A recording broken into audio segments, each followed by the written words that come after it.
What's up, guys? Iceman here.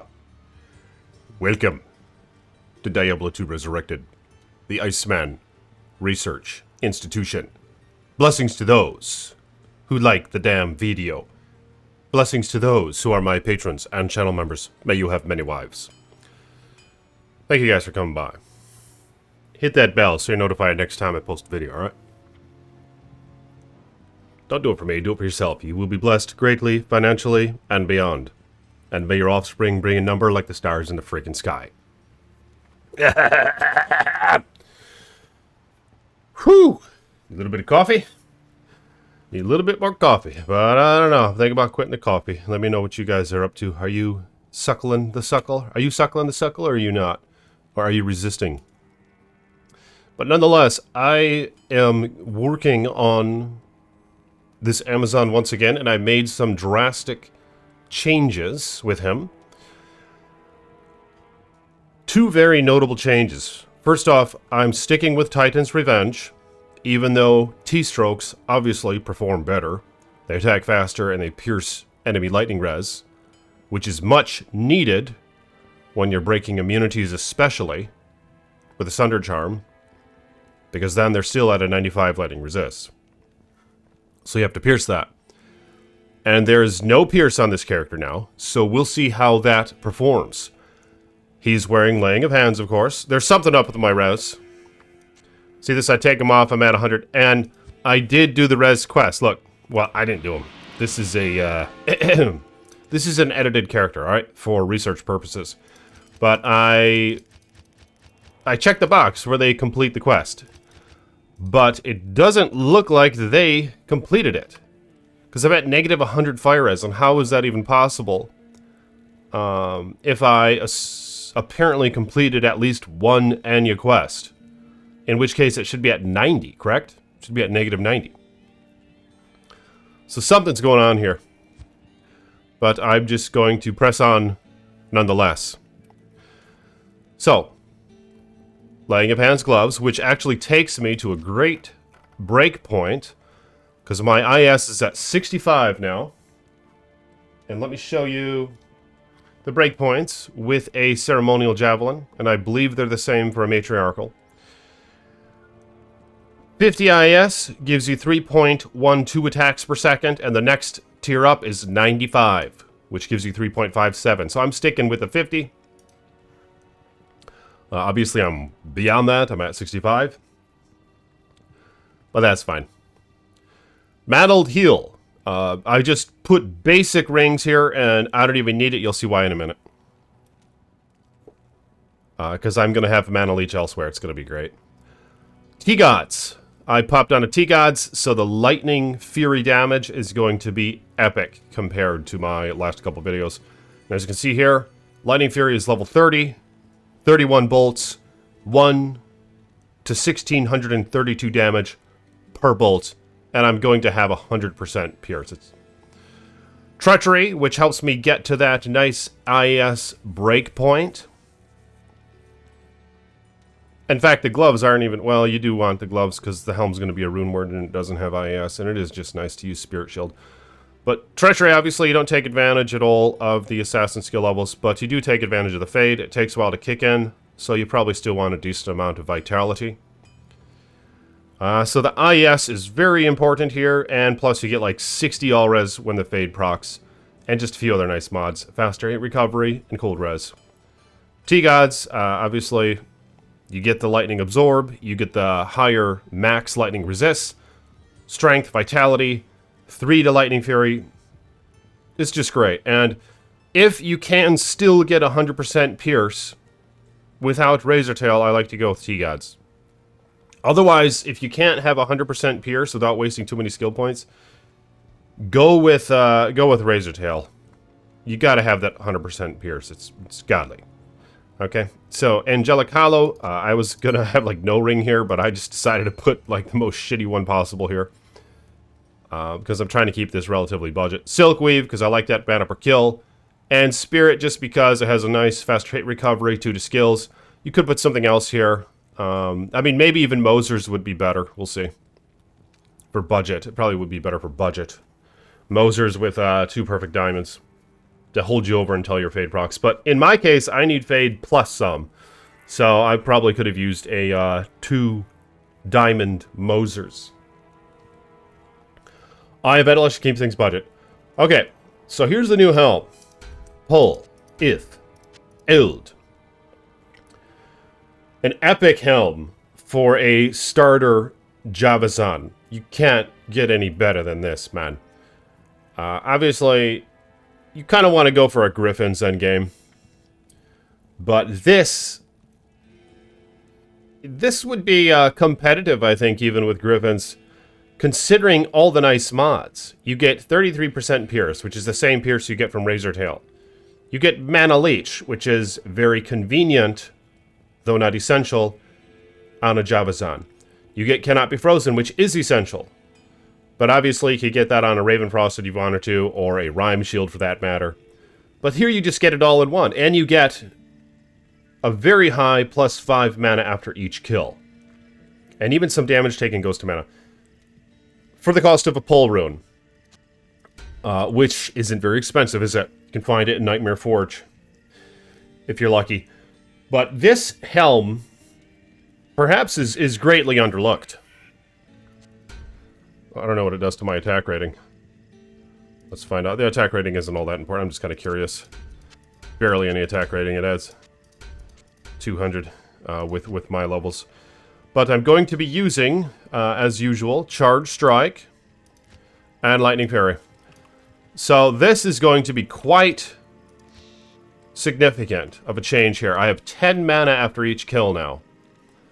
And I'm going to have over 100% Pierce. Very nice damage for budget.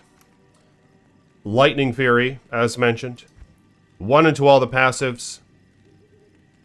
71, so I'm way over that. Way over the needed 67%. Alright. Let's see how well he performs in the Frigid Highlands. Over here. 0 Lightning Pierce. Remember. Oh, and I even have a cool effect on the javelins. You see that? It's green from the venom on Treachery. And yeah, the attacking fast... I mean, this is a very nice breakpoint to reach. Oh my god! I didn't even mean to kill it!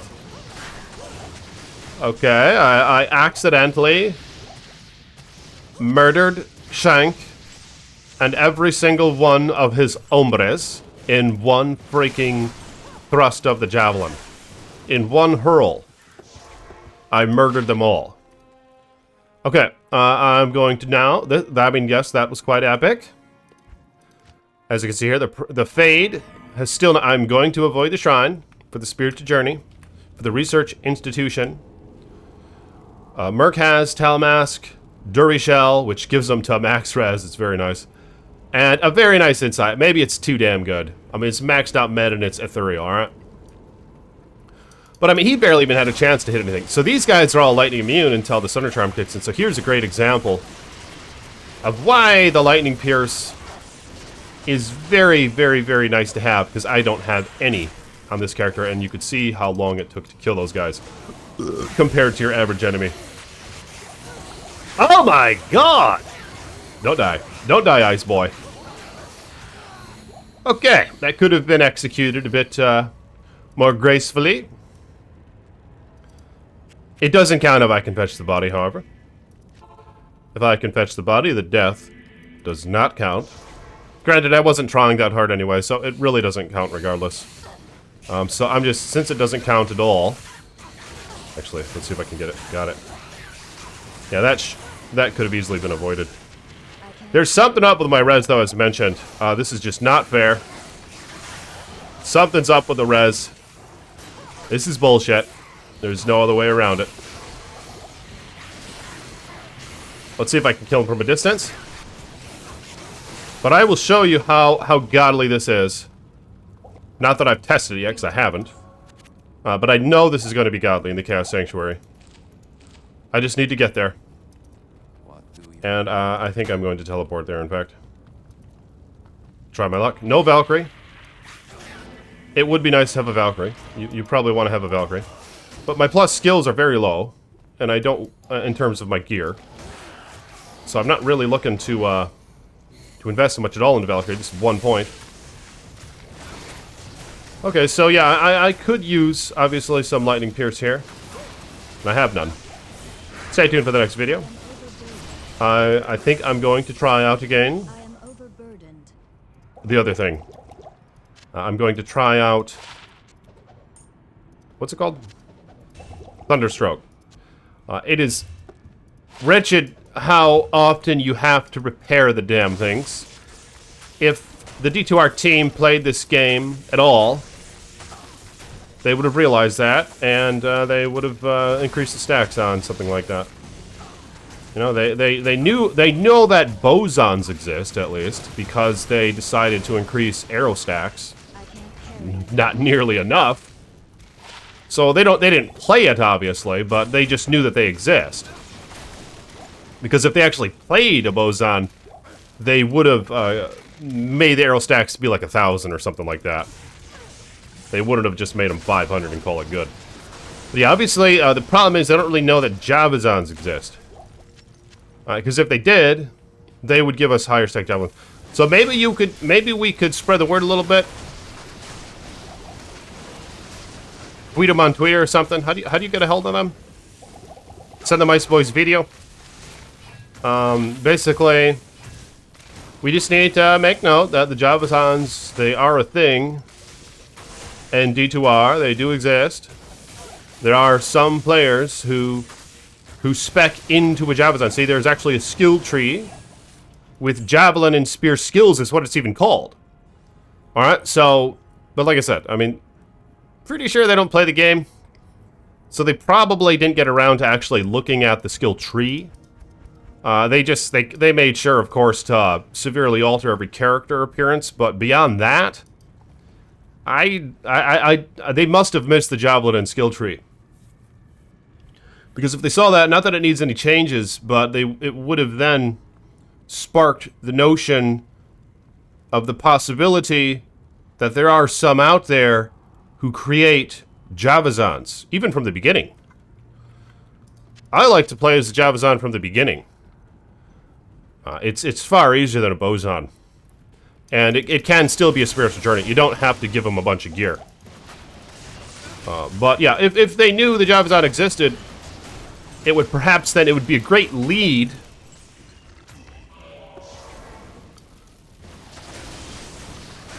to maybe distill some speculation that, hey, there's actually javelins in the game too, aren't there? They'd begin coming to these conclusions. That would make for a great game if they were to come to these conclusions. They'd be like, wait, there's actually javelins in the game, aren't there? They'd be like, yeah. In fact, you remember Charcy? Remember how he's standing in Act 1 town now? As he always has been, I'm pretty sure. Doesn't he? We didn't like just create him. He was actually based on an original character in D2, but he's standing in town, and he actually sells javelins. And then the other one would be like, yeah, that's right. Yeah, you're right. No, yeah, you're right. Yeah, Charcy, he does sell javelins. And then the other guy would be like, yeah. What do they do with the javelins? And that's where we have to come in. Alright? We can tell them what they do with the javelins. We'll be like, no, there's the JAVAZON actually has skills that enhance the throwing of javelins. Or even just the jabbing of them. It's crazy. So, that's where we have to come in. And they'll be like, really? We'll be like, yeah. Like, yeah, I love the JAVAZON. Yeah, it's been around for 20-some years. For many, it's actually their favorite build and character. You can use things like Phoenix and Enigma with them, and you could just be godly, man. And they could just obliterate cows. They'd be like, really? They'd be like, hell yeah. They'd be like, yeah, but here's the problem, though. They'd be like, oh, God, there's a problem? They'd be like, yeah, there's a little bit of a problem. It's fine. It's not that big of a deal. I know you guys went on your way to remaster this game, so Don't worry, this problem isn't huge. You know, it's not a vast alteration of the art or character models or anything like that. It's actually a very simple thing to fix. They'll be like, really? Because we don't want to do that much. Be like, yeah, no, it's fine. Look, all you have to do is these little numbers here, like the quantity. It says 180 in this example. This is actually a high quantity, believe it or not, because this has the mod. Some javelins, unique and rare anyway, they can actually have mods on them. You're like, what? It'd be like, yeah. It'd be like, some of these mods are things like increased stack size, but it only gives you like 70 more javelins. It's bullshit. They'll be like, oh, that doesn't sound like that many. Be like, yeah, you're right. It doesn't sound like that many, does it? So what we need you to do, all you have to do is go on your little computer in your office, all right, or at home or wherever you're working from, and just make them numbers a little higher, and then release that as a patch or some shit. You could even change several other things during the patch, but I mean, yeah, I'm just asking for very little right now. Just make those javelin stacks like, I mean, I would say, make them 1,000. Give us 1,000 freaking javelins. Look at this, I'm already out. I can't do one damn chaos run. Even with this pretty damn decent gear, players 1, you gotta go repair that shit in the middle of a chaos run. One chaos run. Alright. Even with Titan's Revenge, this is like the highest amount you get. It's crazy. And they'll be like, really? They'll be like, yeah, just give us 1,000, and then with ones like that do have increased stack size, let that like double it or some shit. I'll be like, double it? Don't you think that's too many? Be like, no, that's not too many. It'll be fine. Like, we're still gonna run out all the frickin' time. Don't worry. Be like, we're still gonna be repairing. Be like, wait, you can repair javelins? Be like, yeah, you can actually repair them. I mean, yeah, not if they're ethereal, but you could actually repair javelins. See, this will be a great learning experience for the D2R div team, and hopefully a great implementation for quality of life when it comes to a javelin tosser. And shit, we should probably even, while they're at it, in fact, while they're at this like 5-minute job, we should request that they also increase the stack size of other throwables. Not that anyone ever uses them, but like an axe or a throwing knife. Just those obscure builds that some say this helm was even made for. Like a throw barbarian right here. This might actually be good for a throw barbarian. But as you can see here, this damn chaos run took me about 10 minutes or some shit. So we got ourselves a long way to go when it comes to the research institution and making little minor tweaks. But I'm thinking a very major one will be popping on that Thunderstroke. And that's what I'll do for the next video. And we're going to see how significant that's going to be now. With the Wisdom Helm, with the Thunder God's Belt, and with the Treachery Armor. This is a great boss killer. Especially if it had some pierce. Wouldn't mind trying my 3-faceted Headhunter's Glory for style points. Oh my god, just absorb that lightning. Even at a shitty res. Lightning res is -100. Okay, if you will, like the video, hit the thumbs up button, become a patron, become a channel member, and you will indeed be blessed. Thank you for supporting the Iceboy. Check out my spiritual journey to the Iceman channel, link in the description below. I've been playing World of Warcraft down there, trying to get 1K subs so I can monetize that shit, so I can finally pay for that goddamn subscription. Thank you guys for your support. I'll talk to y'all later. Peace be with you.